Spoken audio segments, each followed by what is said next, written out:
Hello बच्चों, हिंदी व्याकरण पाठमाला channel में आप तुम सबों का स्वागत है। तो आज मैं जो प्रश्नोत्तर करवाने जा रही हूँ वो कहानी के माध्यम से करवाऊँगी, क्योंकि कहानी ऐसा होता है कि कहानी सुनने में सबको मन लगता है।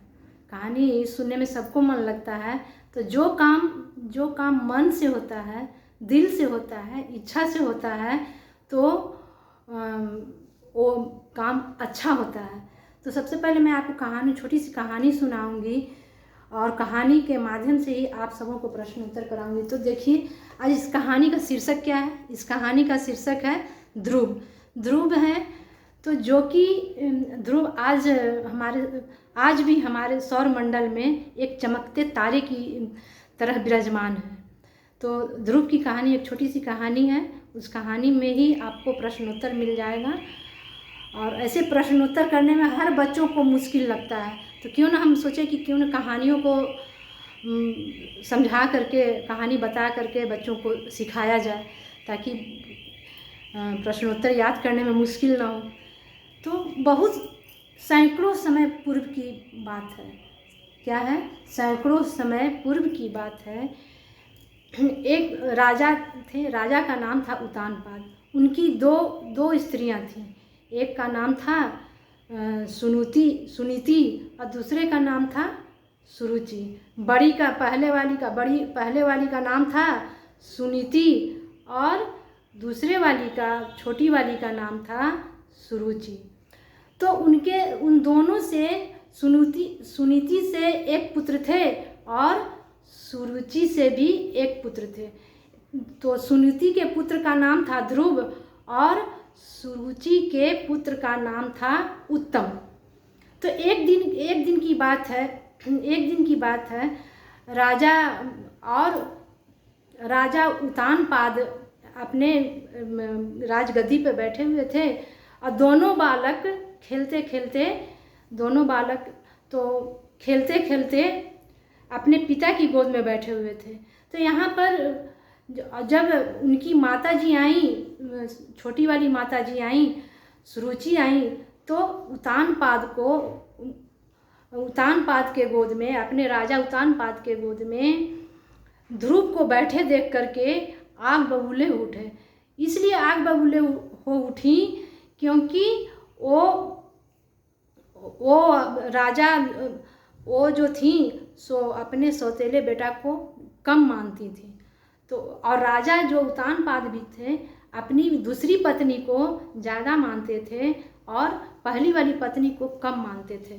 तो इसी चिंता में जो थी बड़ी पत्नी, पहले वाली पत्नी थी सुनीति, सो चिंता शोक में उधर से राजा के प्यार से ध्यान हट गया था और भगवान भक्ति में ज़्यादा लगी रहती थी। तो जब उतानपाद की गोद में, राजा उतानपाद की गोद में बालक ध्रुव को बैठे देख करके वो गुस्सा आया। तो गुस्से से सुरुचि जो थी अपने सौतेले बेटे को खींच करके गोद से बाहर उठा करके फेंक दी और बोली कि तुम इस लायक ही नहीं हो कि तुम राजा के गोद में बैठो।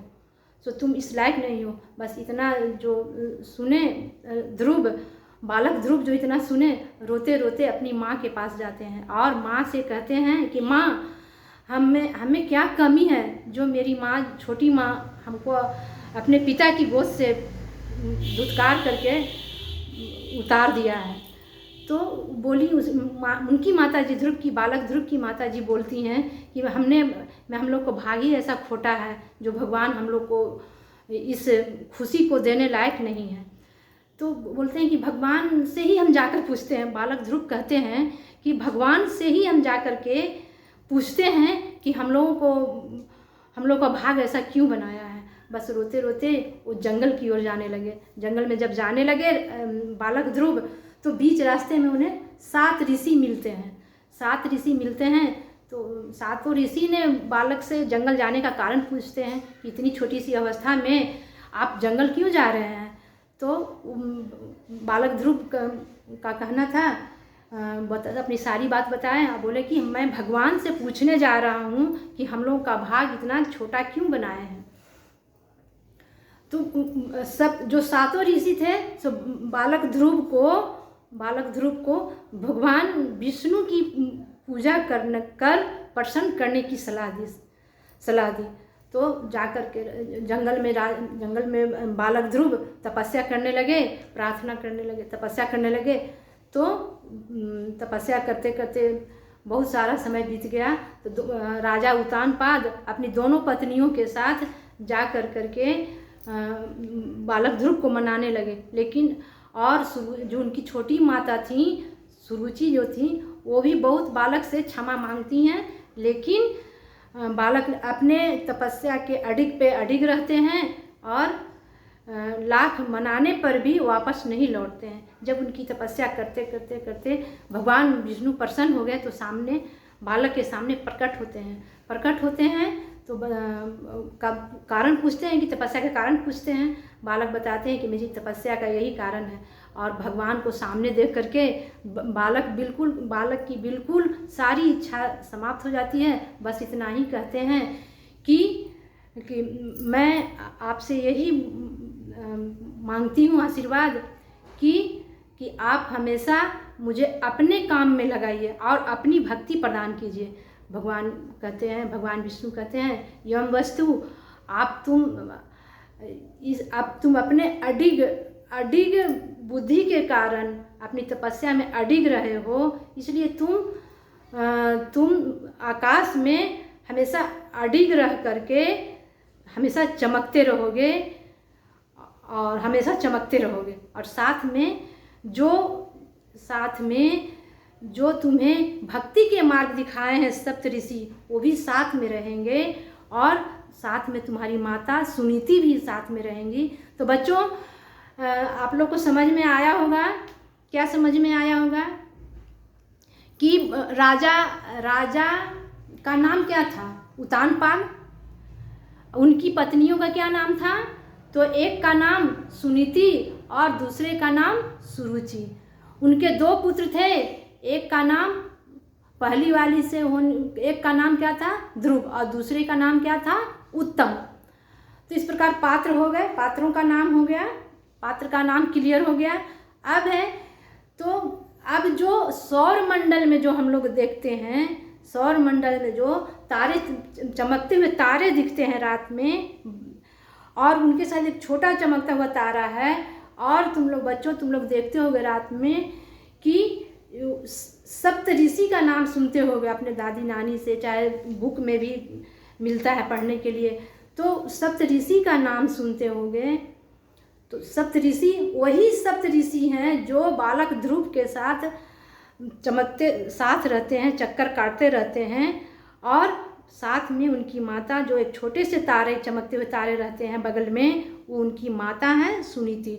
तो आइए बच्चों, आज फिर देखते हैं इसी से अब यही ध्रुव पे 5-7 क्वेश्चन जो है आपके पास है बोर्ड में, इसको सॉल्व करते हैं। तो मुझे उम्मीद है कि आप सबों को कहानी सुनने से ये पूरा क्वेश्चन समझ में आ जाएगा, हमको समझाने की बहुत ज़्यादा आवश्यकता नहीं पड़ेगी।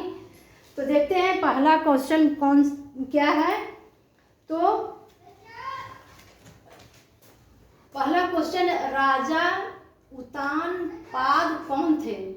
राजा उत्तानपाद कौन थे? उत्तर है ध्रुव के पिता।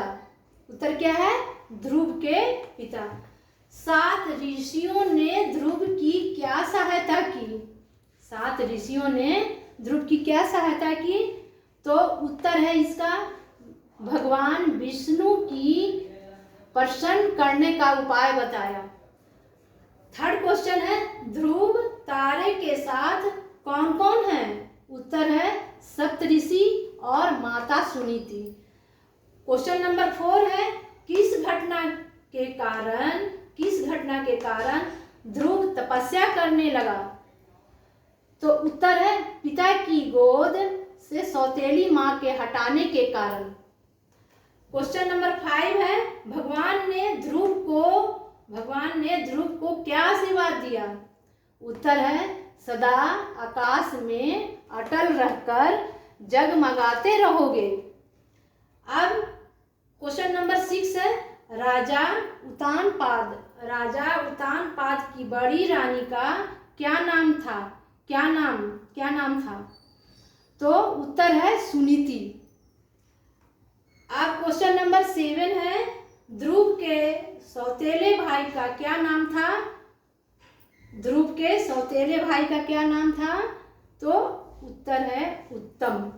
क्वेश्चन नंबर 8 है, उत्तानपाद के बाद कौन राजा बना? उत्तानपाद के बाद कौन राजा बना? तो उत्तर है ध्रुव। क्वेश्चन नंबर 9 है, राजा उत्तानपाद की पत्नियों का क्या नाम थे? तो उत्तर है सुनीति और सुरुचि। तो बच्चों, इसी तरह के फिर आपको वीडियो मिलेगा और उसमें एक ही कहानी से 5-7 क्वेश्चन रहेंगे। और तो अगले वीडियो तक का ज़रूर देखिएगा, इंतज़ार कीजिए। इसी तरह का आपको वीडियो मिलेगा।